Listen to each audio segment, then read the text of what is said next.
प्यारे विद्यार्थियों, आज हम करने जा रहे हैं श्री निर्मल वर्मा जी द्वारा लिखित कहानी परिंदे का सार। आइए इस पर चर्चा करते हैं।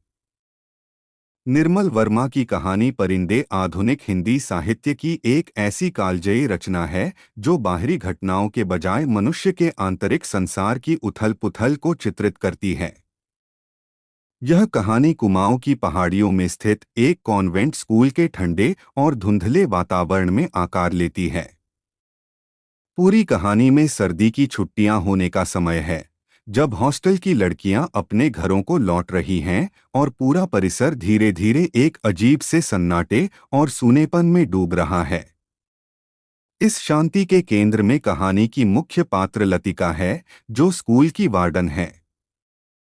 लतिका का जीवन एक ऐसे बिंदु पर ठिठक गया है जहां से वह न तो पीछे जा सकती है और न ही भविष्य की ओर कदम बढ़ा पा रही है।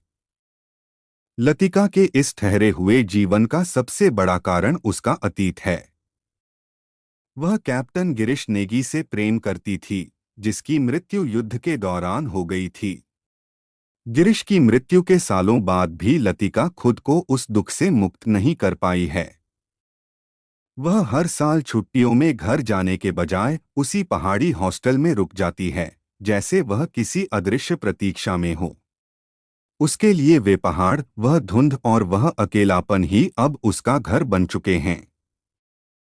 निर्मल वर्मा ने लतिका के माध्यम से यह दिखाने की कोशिश की है कि स्मृति का बोझ मनुष्य को किस कदर वर्तमान से काट देता है। वह जीवित तो है, लेकिन उसके भीतर का उत्साह और जीने की ललक जैसे जम गई है। कहानी में लतिका के साथ दो अन्य महत्वपूर्ण पात्र हैं, डॉक्टर मुखर्जी और संगीत शिक्षक मिस्टर ह्यूबर्ट। ये दोनों भी अपने अपने स्तर पर अकेलेपन और विस्थापन का शिकार हैं।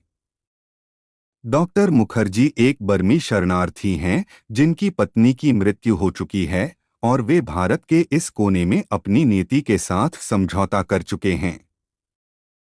वे दार्शनिक स्वभाव के हैं और लतिका को यह समझाने का प्रयास करते हैं कि मनुष्य को अतीत की सड़ांध से बाहर निकलकर जीवन की गतिशीलता को स्वीकार करना चाहिए।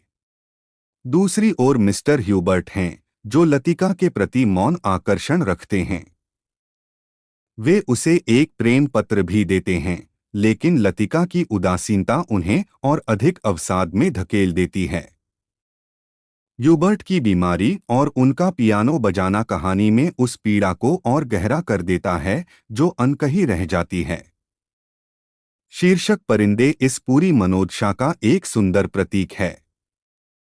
जिस प्रकार सर्दियों में प्रवासी पक्षी कुछ समय के लिए किसी पड़ाव पर रुकते हैं और मौसम बदलते ही अपनी अगली मंजिल की ओर उड़ जाते हैं, उसी तरह हॉस्टल की लड़कियां और अन्य पात्र भी अपने गंतव्य की ओर बढ़ रहे हैं।